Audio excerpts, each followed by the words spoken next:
Eric, good to have you here. Welcome, everybody, as we are going live here on LinkedIn and on YouTube. I am your host, George Miller. I am here every Wednesday, noon to 1 p.m. Central, and here to answer your questions about career development and especially anything related to emotional intelligence, leadership development, a lot of the soft skill elements that we are finding are increasingly important in the workplace. So if you have any questions, there's a few ways that you can engage. I love it when you jump in directly on Zoom. I can talk with you one-to-one that way. And if you can't do that, then you can always type your questions into the comment section. You can always type your questions into the comment section on YouTube or on LinkedIn Live, and I will do my best to get to your questions. So another thing to make clear is that your questions don't have to do with this topic. I'm going to usually be talking about leadership development, personal development, social and emotional intelligence kinds of things in your career. But you don't need to ask a question that has to do with that. Anything from support with your resume or interview questions or working with your manager, your boss, managing a team, anything career related is fair game. I invite you to jump in and ask whatever questions you might have. So I'll set some more context. The way that I look at career development is through the lens of your personal growth, your personal development, your job, where you spend a lot of your time. It might be one of the places where you interact with the most people, where you are getting feedback from other people, giving feedback to other people, having a lot of interactions. And when we're developing ourselves, it's important to be in the game. It's important to, if we're thinking about watching a game or playing a game, when you're at work, if you look at yourself as if I'm in the game here, I'm making decisions, I'm interacting with people, I'm in whatever position I have, I am the authority of this spot, and I'm interacting with other people. And you do that kind of you have more of a growth mindset about your position. That's going to be the most effective way to engage. And it's going to be more fun. And you begin to hold yourself at your job as a pathway for you to reach your potential. And so I think it's an important kind of mindset. And you can always be looking for, where can I be more engaged?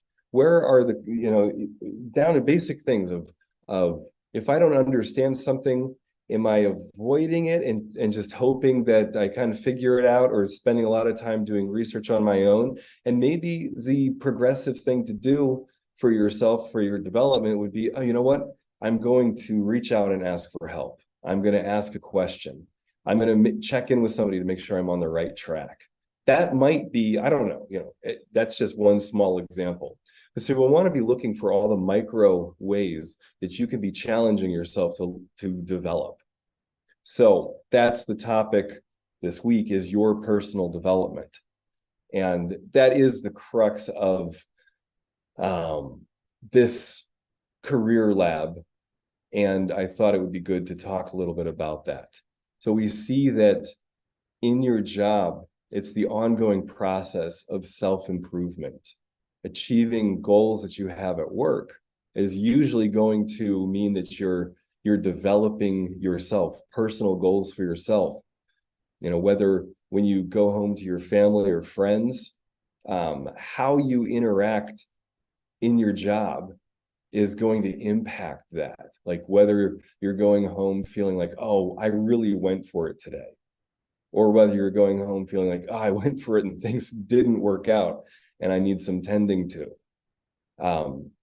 Looking at your job as a way to increase your self-confidence, foster a growth mindset, and become a better professional is going to impact you in how you feel with your friends and your family, leading to a more prosperous life overall.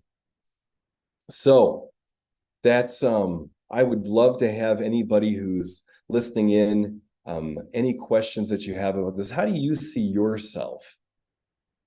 Now, what are the challenges that you have in your job right now? Whether you are looking for work, whether you're looking for the next opportunity, or whether you are looking to improve where you're currently at. What are the challenges that you have? And I'd love to hear from you. Go ahead and jump in on Zoom here.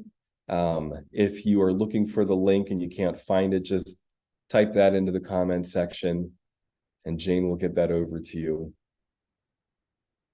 And if you can't jump in on Zoom, go ahead and type your question into the comment section. Any questions career related?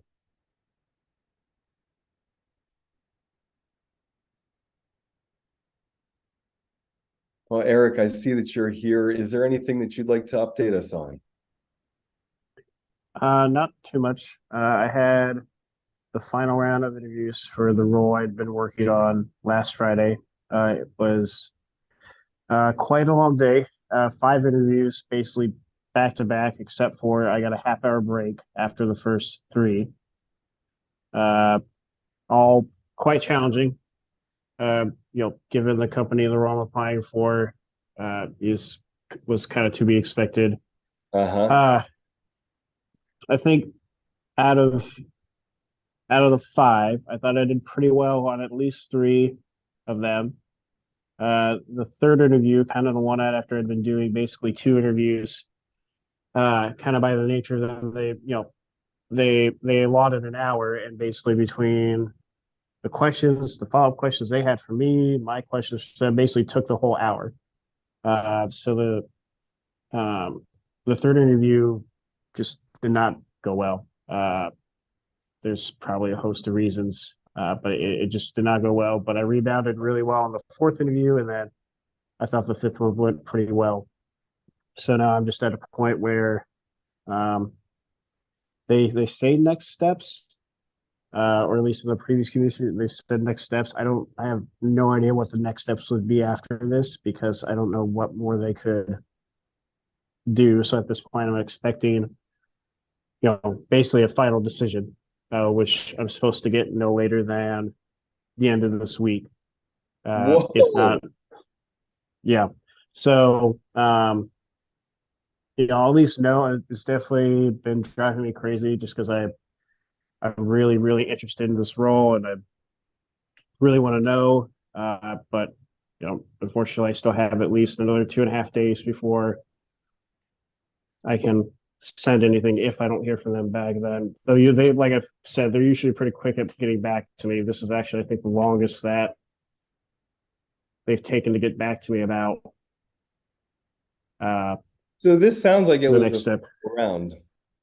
That's what I'm thinking. Yeah, I'm thinking like this was the end. There, next steps would be, hey, here's, we want to extend you an offer. Here's the details of it, or we appreciate you taking the time, but we moved forward with another candidate. So yeah, I don't think there's going to be any more rounds.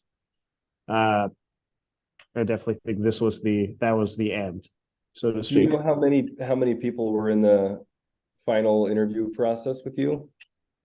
I do not.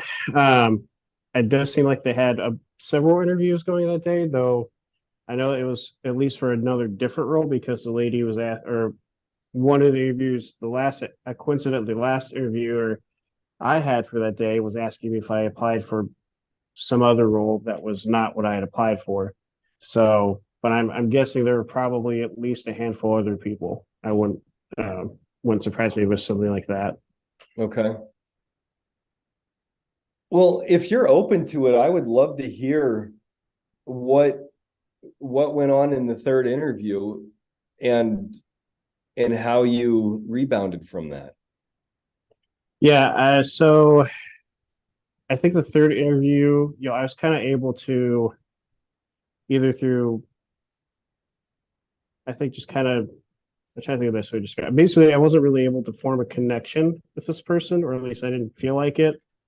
Um, there were kind of a couple of opportunities, like the second interviewer, talked about how they had kids and pets that kind of ruled what they did, and I was able to connect with that. Then there's another guy who kind of was the fourth interviewer who was kind of more open, and we kind of connected a bit more that way. There was just no, like, I don't know how to describe it, but there's just no. Okay, so you didn't have a personal connection with them, and you didn't get a sense that they felt warmly towards you. Yeah, and then just the questions, the two questions they did ask, uh, I thought were pretty challenging. I think one, or at least for what I could had kind of had in my example bank, I know there was one where they talked about, tell me about a time where you had a goal that you either set for yourself, or a goal that was set for you, that you ended up exceeding. Uh, and so I kind of had a good answer for that, but it's not the greatest. And then kind of on top of that, um, as part of my examples, explaining kind of the nature of it's not just the nature of what I do, but it's the products and the setup that I work with that can be confusing to explain to people. And I just think he also wasn't necessarily getting that. So I think it was just kind of a combination of there's no like kind of that personal connection. I think there's just kind of a miscommunication between me explaining my role and what that involves, and him not necessarily grasping that the concept, or at least maybe not the role itself, but the nature of it, and like kind of the concept of how it worked, which Okay. is probably which is something that kind of going through all those interviews kind of brought to my attention that I really need to refine, um, just so that way it even internally it still throws people off when I explain the nature of the products I plan for. So I need to that kind of brought to my attention that, hey, I got to tighten this up, for future interviews. Kind of a good succinct way that's well a way that's succinct but still accurately describing what how it works, so that way they can kind of quickly and accurately understand it. Whoa. Okay. Eric, I'm so glad that you're sharing this. Um, it's interesting, my sense is that most people are like afraid of the question, tell me about yourself, or tell me about a time where you didn't do well. And it's interesting that the challenging question was, tell me about a time where you exceeded expectations.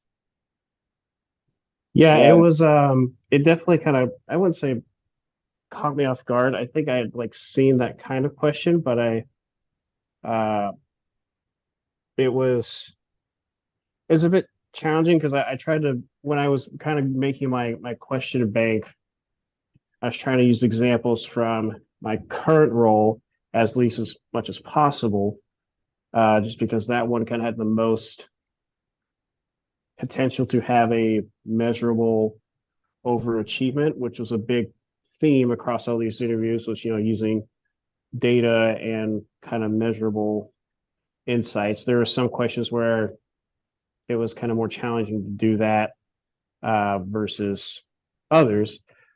Uh, and for this role, kind of with the nature of it, it was a bit trickier to come up with an example. I did manage to do that, but it wasn't as I don't want to say natural per se, but maybe that is good. It wasn't as, yeah, I guess it wasn't as natural as some of the other examples I had come yeah, up with. yeah, so Eric, are you open to some coaching on this? Sure, let's go for it. So tell me about describe to me and I'll speak to everybody here who's listening in. This is a serious challenge in our, maybe it's always been a challenge, but it's something that I'm very aware of these days. We have so many people who are specialized, who go so deep into what their expertise is, that then they have a hard time telling other people what they do. And it's a real skill to be able to, I don't want to even say dumb it down, because I don't think that's quite accurate, but I think it's more challenging to bottom line something when we're so ensconced in what our job is. And I'm working with this one person who is very brilliant and needs to pitch to angel investors and things. And, one of the problems that they have is that, like, people don't understand what they're talking about. Like, they're able to design things that our world needs, but it's like they've forgotten how to speak to everybody about it. So one of the things that you can practice is thinking that you're practicing like you're talking to a third grader, like you're explaining something to a child. And I'm so often have trouble with that because I want to look smart and I want to, like, kind of show what I know, and I'm comfortable doing that.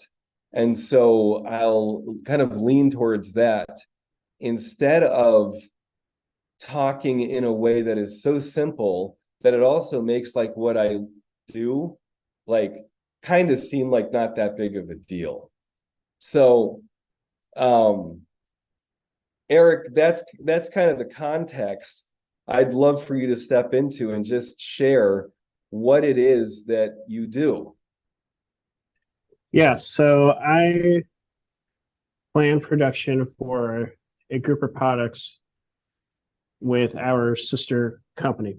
And the gist of it goes where company I work for makes these widgets, we'll say, and then they transfer over behind the scenes into our sister company's system, who then sells them to a final end customer. And then, as a caveat to that, I don't see any sales data, and our sister company doesn't see any production data. Okay, so you lost me early on. I gotcha. And Good. I don't, Kunle, I jump in if you want, and anybody who's on Zoom, I always encourage to jump in and share if you have anything. But so Eric, now what are widgets? It was just kind of the sample product. Just not. It was kind of just the filler for what I guess product versus using the actual. So we, I guess, for a more accurate, we produce various food ingredients that we sell, transfer to our sister company, who then sells them to. Okay, wait. Let's back up. So is this food ingredient, is there a food ingredient that I probably use? You probably consume it, but it's not like it's not like we're selling eggs or stuff like that. This is stuff that's gonna be on like an ingredient label under a lot of it's like corn syrup related stuff, like your fructose corn syrup stuff, where you're probably consuming it, but you don't necessarily know the specific product name, if that makes sense. Yeah, so what is it which one? Like I know fructose Uh, high yeah, fructose corn syrup. so there's a couple different brand names that I work with. Cristar is one of them. It's this fructose that is made, and we refine it. It either can be a liquid or a dry powder. And then from there, we can do like liquid rail cars or liquid trucks. And then on the dry side, we can do either rail cars or trucks as well, or repack it into a variety of bag sizes. And then there's a few other product groups I work with uh, where there's like maltodextrin. That's another one where, Okay, so and most my yeah, anyway. assumption is that most of this stuff is used as sort of a food preservative. It can be. It's used in a variety of cases uh, across several large food ingredient companies. Like I know Kraft is a big customer of ours for one of those products. Um, there's a Okay, variety of use cases that's for so it. craft. Um, so what I'm starting to get to an understanding of is I I help get the um I help get the products, food products into a lot of the stuff that you eat. Um, that's what I got so far. Yeah, the tricky bit is I don't manage the end to end of the supply chain like a traditional, like if you were to do like a traditional production planner at a company, there, kind of what I did when I originally joined with Tate Lyle's own company, where, I was able to manage, Got it, but from, you don't have to tell me what you don't do. gotcha. Yep. You Yep. just I got to see where tell you're me going. what you do.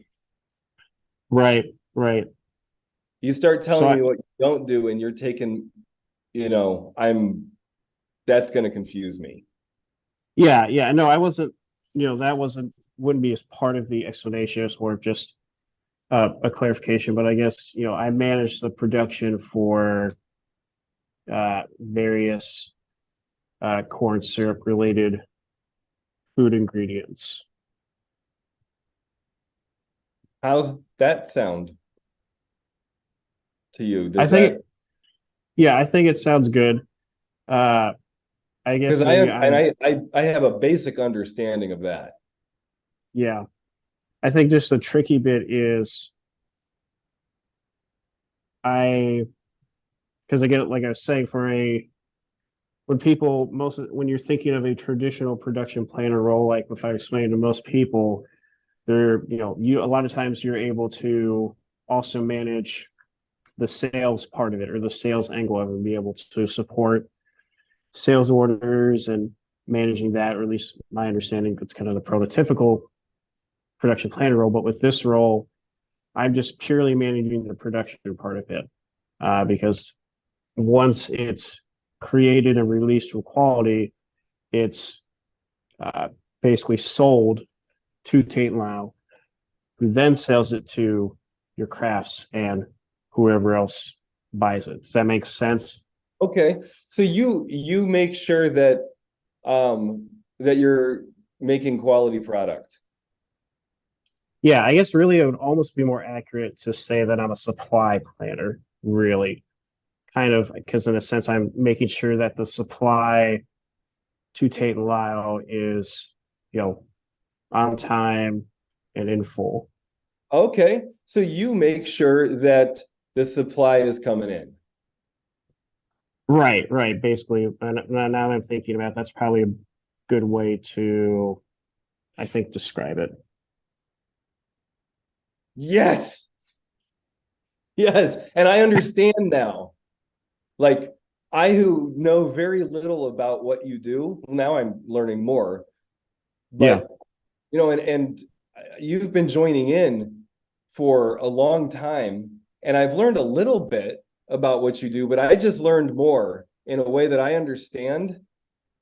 And like I can picture you now for other roles in a way that I couldn't before because Yeah, it's and very specific. it's interesting because I almost feel like I'm half tempted to almost change the role title on my resume, even though it's not technically my like internal title, but I think it describes it better, right? You understand versus me talking about production and all that when it's really more with the nature of it, it's really, planning the supply for, Tate and Lyle in this case. So Uh-huh. I'm half tempted to change that on my resume just because I think that'll then help to remind me to explain it that way in interviews. Would Okay. that be, I think that would be okay, right? Because they're not going to know my, you know, true internal title. Um, Yeah, it doesn't, that doesn't, what matters is how, does your resume make sense to me? Like, if you apply for a job and I'm able to look at your resume and say, oh, this seems like this might be a fit. Let's keep this on the pile to interview. yeah, If yeah, if yeah, if that increases that likelihood, then go for it. yeah, yeah. I think I may do that. And yeah, I think it's definitely, I think that's probably the best way we've come up with to describe that. And clearly, someone who has little idea of what I do, you understand it better in a way that I need you to. So when I'm going through examples, then you're able to connect the dots better. So we're not spending as much time like I did in these past interviews where I'm having to really walk through and probably explain more than was ideal. But no, I definitely appreciate it, and I think it's giving me a really nice insight that I think is going to really help me going forward. Cool, cool, cool. So walk us through it one more time. So we're sitting in an interview and I ask, all right, so tell me about what you do. Yeah, so I am a supply planner planning for the supply of corn fructose based products supplying to our sister company, Tate and Lyle, something Okay, like that. cool. And I get that. And then I can ask, okay, um, how does that, how do you see that fitting into this position you're applying for? Yeah, and then of course, blah blah blah blah. You know, Mhm. example, all that good stuff. Um, Now, how would you answer the question? Tell me about a time that you went above and beyond, where you exceeded expectations on a project. For a project. Project, or how did you tell me about a time where you exceeded expectations in this role? Yeah, so there was a situation actually just recently where I had, there was this where, oh my God, damn it, George, you're putting me on the spot here, but it's good though. I got to stretch myself, right? So we had a situation where one of our plants, Loudon, wanted to take some extended downtime due to a large capital project they were putting in. That had been communicated to our sister company, Tate and Lyle. They had agreed upon it, and it all seemed kosher. And then it arose that they needed to squeeze in a couple more production days to meet demand that had been cropping up that they needed to fulfill before our Loudon plant went down for this capital expenditure. And I basically through kind of brokering and negotiating between the plant and Tate and Lyle ended up setting it up to where Tate and Lyle got their 2 days of what they needed production wise. And the Loudon plant still was able to keep a reasonable downtime schedule by working with Tate to figure out what they truly needed, what their actual needs were versus maybe what their wants were, and then working with the plant to figure out a way to squeeze those production days in that would coordinate with some other work they were doing while minimizing downtime and other, like the risk and costs associated with that. So in the end, Tate and Lyle got what they wanted. The plant gets their downtime, and everyone came out happy. Okay. Now, tell me that again, but you can't use more than 3 sentences. Okay, I gotcha. Our Loudon plant had scheduled downtime, but Tate and Lyle needed to add in 2 extra production days that were unplanned in our original agreement. No, So my hunch is you're going to go over. Start with the result. Try that. Start with what you gotcha. did. I gotcha. So I ended up brokering an agreement where we added in 2 additional production days over a originally scheduled downtime for our Tate and Lyle plant to help offset their increased demand for a product. Bam. Okay. So tell me about a time where you exceeded expectations and the response. I brokered a deal where both parties were satisfied, even though things looked like it wasn't going to go that way. I was able to make it happen. Yeah. So you're saying I would use this to you want me to repeat what I said, or are you saying like give that example based on that? No, I was just repeating back what I heard you say now. And I'm kind of Oh, yeah. everybody like the example of a way to answer a question, how did you exceed expectations? Yeah. And it's powerful because what I got from that was, oh, there was a challenging situation and Eric brokered a deal there. And right there, I already know that you called a bunch of people and you had to have all these interactions and just, negotiate something happening. And that if you weren't there and if you weren't stepping up to the plate, that wouldn't have happened. It would have been a cluster F. Yeah. And so Yeah. just you saying it simply like that, like I get it. Now, if I'm now picturing, oh, you know what, with this company and all the different distributors that we work with and how those needs can shift, last minute, we've got the holidays coming up, now I might ask you another question about how you Right. did it. Right. And now we're having more of a conversation. But so I think the number one thing for you to look for, Eric, is, Mm-hmm. and as I recall, you're more of an analyzer. You do have your secondary as a regulator, and is to continue to lead with the regulator. Mm-hmm. So lead with results. Start to have that be your go-to. If have it be so that I understand the result, not all the pieces that went into it. If an analyzer is interviewing you, then they're going to start asking all kinds of questions, and you're going to be Yeah. able to answer Yeah. just fine. Yeah. I think part of it probably gets caught up where with this last group of interviews, a big point of emphasis was to make sure that you use the STAR method, right? You have the situation, your task, action, result. And I think for me, I probably almost need to work backwards with that, where I have my result.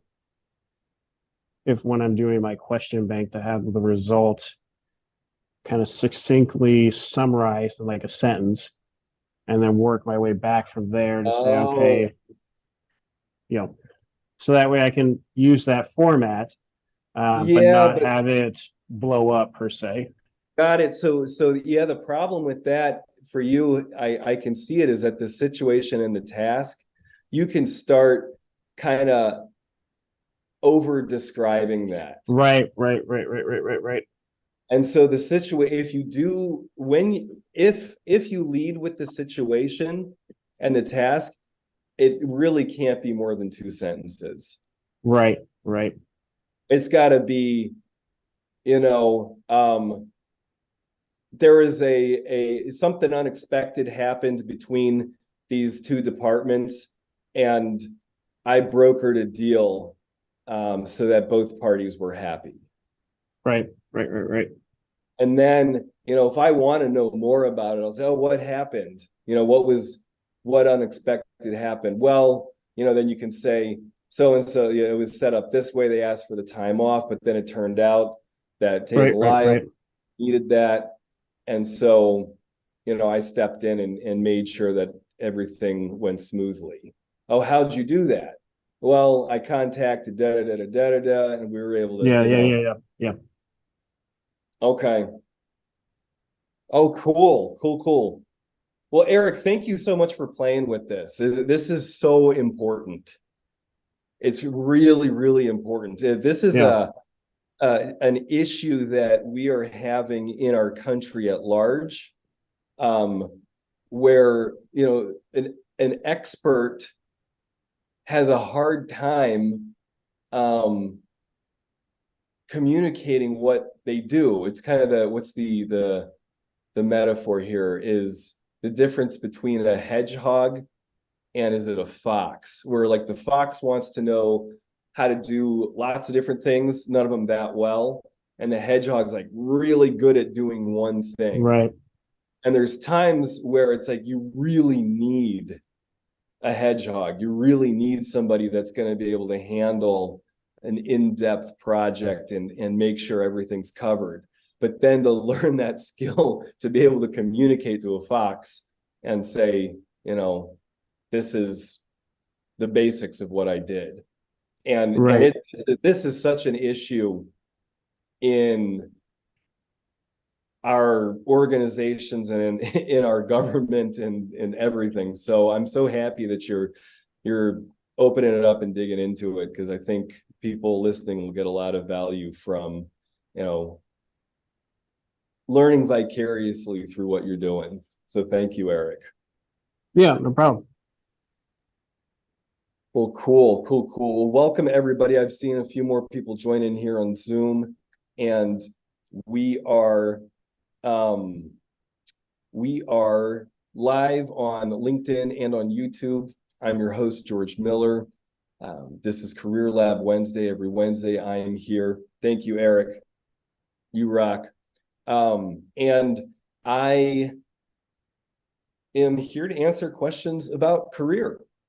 And I will tend to have more of a social and emotional intelligence lean on it, as if you were listening in with Eric, how to bottom line something that's a soft skill that will really help you. Oh, yes, welcome. Good to have you here. Yes, blast from the past, totally. Well, you are here right now. Any questions that you have, feel free to come off mute and ask. I will do my best to answer, and if I can't, I'll refer you somewhere else. But oftentimes, too, we have folks joining in who have a great, amount of knowledge about certain aspects, too. So I would love to hear from you. Oh, yeah, from Robin. Love the twist of starting from the result. I know. I don't know if we've ever said that up front, but that might be good. How did you tell me about a time where you exceeded expectations and you just say the result, brokered a deal when things were going south and it worked out okay, and then having people be interested in how you did that. And so it's more engaging in rather than trying to explain the whole situation. Because you have to be like a masterful storyteller to set the stage and explain the whole situation in a way that is going to keep people involved. And that's just not what we're doing here. We're trying to interview well. So I think that's I like that you're underlining that, Robin. Thank you.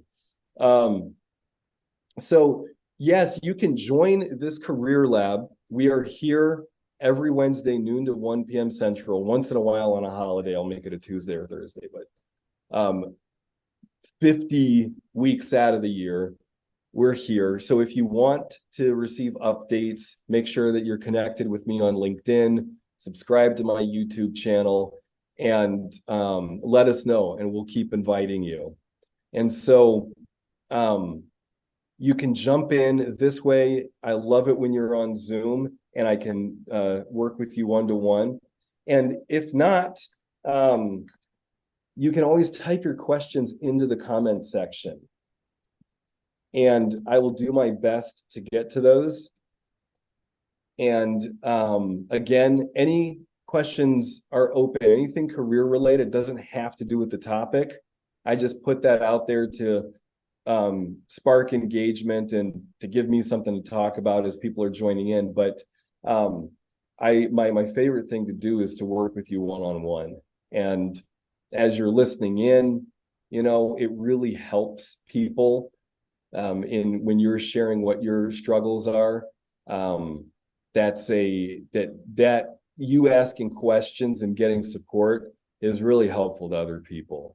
I think overall, I know I operate too alone and on my own a lot of the time, and I'm always learning to reach out and ask for more help. So when you jump in and share, you're doing a huge service for everybody. So that being said, is there any questions? You go ahead and type them into the comment section. Nea, Michael, Adukunle, great having you here. Is there anything that I can support you with? Oh, good, Lovest. Good to hear. Glad that you're able to, that you were learning with learning how to communicate skills and experience. Totally. It's hard. Like if I think like I'm, as I am launching into the next phase of my career and going fully independent at the beginning of next year, I'm thinking about how do I talk about myself? And this is kind of embarrassing. Like, I don't think I'm very good at it. And so if any of you have want to give me feedback on what it is that I do, I would totally be open to it. This is an interesting thing about most of us human beings. We're not that good at seeing ourselves. It's really important to do informational interviewing, asking friends, coworkers, you know, what do you see are really my gifts? Like, what are the things that I do that's unique to me? I mean, what a great question. I would never have a clue about that if I didn't ask other people. Some of us do. Some people get what they do really well. But in my experience, most of us don't. And so learning to ask about that and listening to other people and reflecting yourself off of what they're saying and sharing is really, really a great way to develop. You know, so what I'm getting to so far is I like adventure and I like taking people to their edge and like stepping over that edge and like holding their hand in that process and being like, how's this? Do you like it in this new space? Is this the you that you want to be becoming? Is this, you know, I love that space, you know, and as I'm exploring that with myself, it's what I've always done in art. I always push the boundaries with art, always seeking to do that with music. And then in coaching, like always curious about like, whoa, like what's right at somebody's horizon and like what's it like as they cross that threshold? Like I just love that. I love that space. Like jumping in on YouTube and LinkedIn Live and talking with people. Oftentimes I don't know who's joining in, like exploring the space. I love it. So that's what I'm getting more clarity about me in that way. and that sort of being my driving force. And so I pick up all kinds of other skills around that, but that's sort of like, when I look at me as a person, I'm like, I think that's really, a simple way of explaining what I do. So, yeah, yes, thank you, Robin. I do. I love seeing what people come up with. And it reminds me of making music, and seeing, how oftentimes what first seems like a mistake leads to the best thing in the song. So I think our lives are like that. I think oftentimes what we first might be experiencing as a mistake so often leads to something really interesting. So all that being said, any questions that you have about career, about your personal development, anything that you're wanting help with, feel free to come off mute and let me know. And if you can't come off mute, feel free to type it into the chat. Hi, Joe. This is Michael. Thank you for the reminder. Yes. Hey, Michael. Yeah, how you doing? Well, I'll just say like some of my challenges would be like, what Eric touched on being able to like structure like, the responses to like, to different questions that have been asked in these interviews, right? For where we all know that everybody has to like go through like the STAR method, right? I think I do have challenges with that.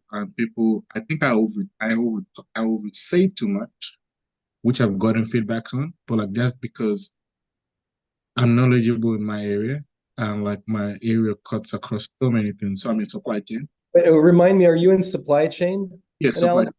Yes. Okay. Okay. So yeah, so you have to be super detail oriented yourself personally. Correct. Where I feel like because I keep talking, some people get it, some people do not. Yep.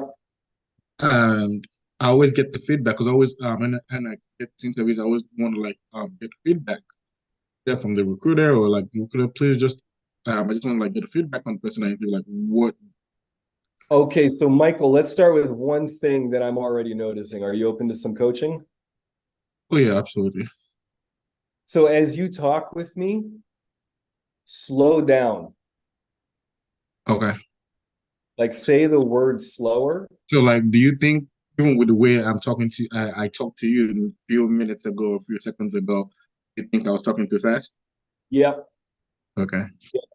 And there's some people who are like super smart, and I just don't like the way that my brain works is probably not as fast as yours. Yeah, I think that's the major problem. Because like even like I don't know, right? Like I'm just talking. Yeah, and and you're right. Like I've gotten that feedback to like, probably because I talk fast. Uh-huh. People can really assimilate every word or I'm putting out there, basically. So like that's the problem. Well, I try to slow it down, but like when I Right keep talking now, as again, you're doing it, yeah, but like as I keep talking, it gets, you know. So like I'm trying to work on that. So cool. yes. So tell me what it is that you do. So right now I'm literally like a product analyst under the supply chain team. So basically I work. Slow down. You lost me already. No, my bad. So basically I work for Walmart and I am a product manager on the supply chain team. I do Okay. so I do product management, I do supply chain, I do Wait. So I am a what did you say? Project manager on the supply product side? product manager under the supply chain team. I am a product planner Manager under the supply chain. manager. I'm a product manager on the supply side for Walmart. Correct. Okay, cool. And what does that mean? So what that means basically is like I'm the go-to guy whereby when we're having projects to come up, or we're trying to like launch a new product, I'm doing the design documentation whereby I'm processing all the files, the documents. Well, note how, so what goes, do you notice? So take a breath and feel into your heart and into your gut. Just notice what you're feeling in there.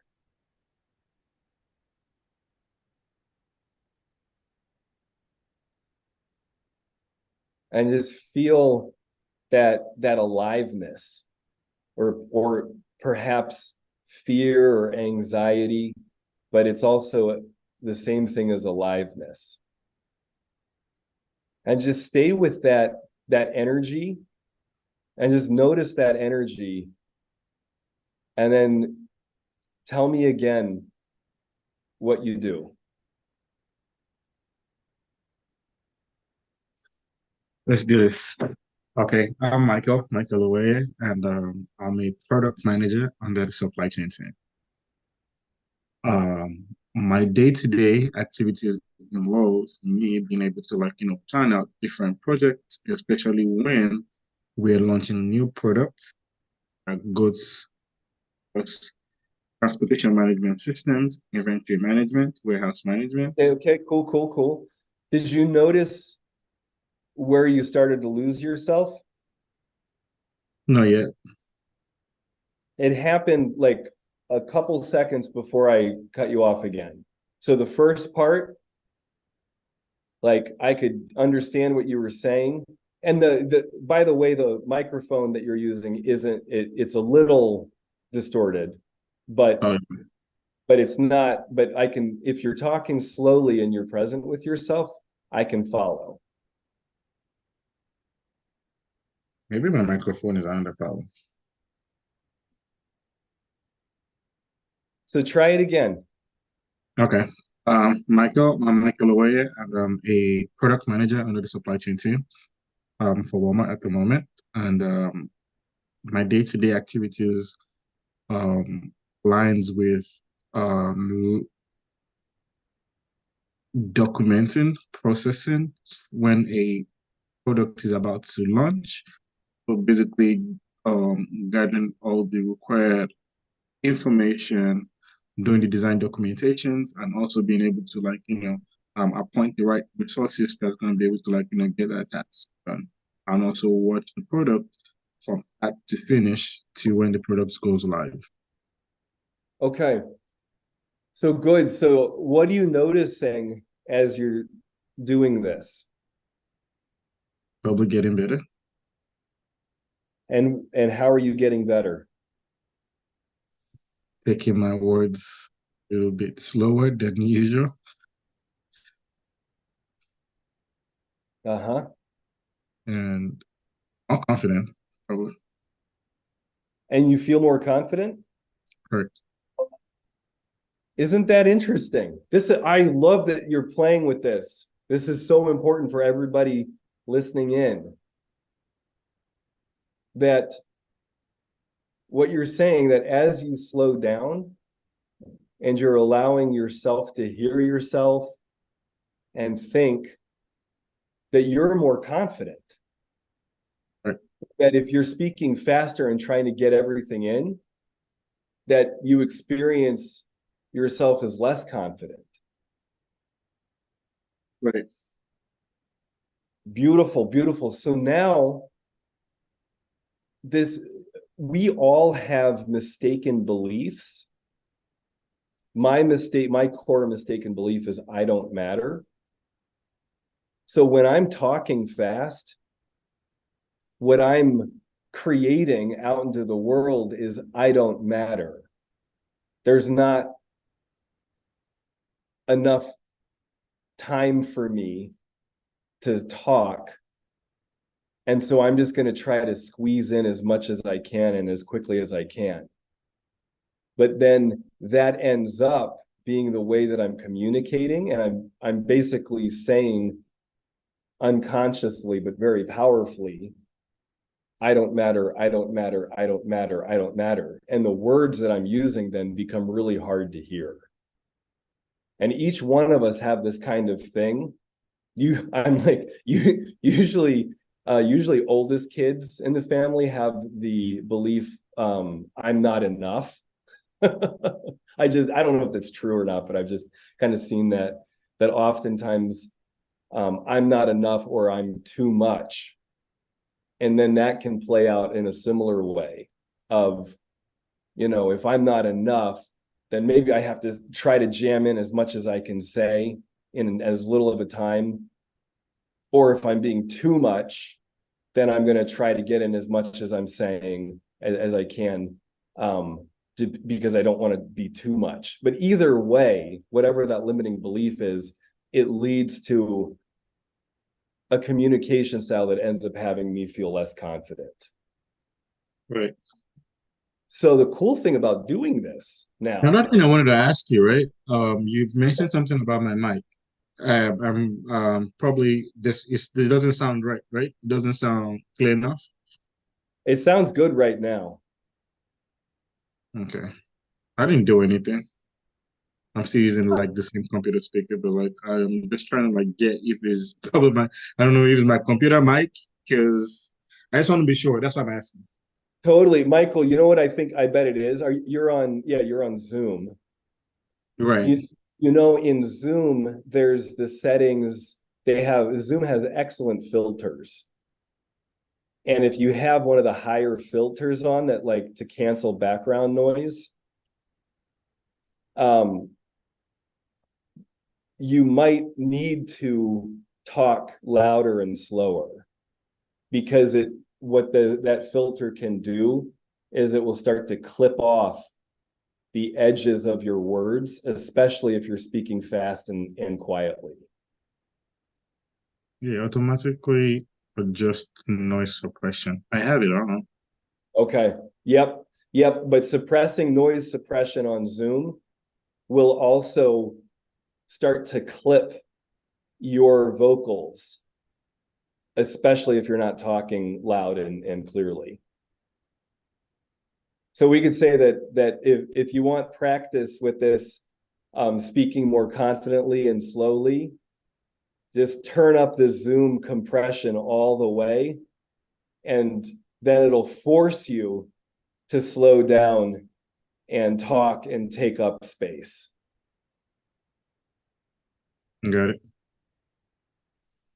So this now, a couple of other things that you can practice, Michael, to focus on and to challenge whatever the limiting belief is that you have, is instead of saying say I or we, or don't say anything at all and let yourself have the space. So if you want to give, just having one small thing to focus on can often help in a lot of ways, and you can expand that into a lot of your communication. Start practicing that, and if you need a total backup, use so. What's that instead called? of what's that? You mentioned something. I said, what's that called? You mentioned something. I should use so, like a so. So yes. Okay. So as I'm talking, Oh, okay, I get it. and when I don't quite know what I need to say yet, most of us use the word we say Oh yeah. but if I start shifting that and using that space more intentionally, and I say, and I do this in my da da da da da da da, or and we, and you can drag out words like I, we, or so, So instead of you will feel more confident, and people will trust you more. Oh, there, I did it. And then you're going to start noticing, you'll start noticing, but it's a good way to practice with communication having something small like that to focus on. As you do that, you'll find that you are becoming a better speaker.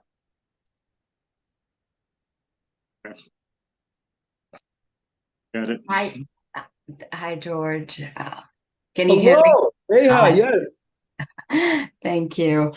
I'm enjoying this, and I just wanted Oh, Neha, thank you. And I just see the time. I have totally forgot to close it, but I have a session coming in.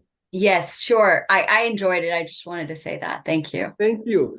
Thank you. Thank you. Thank you. So good to have you here. I hope to see you next week.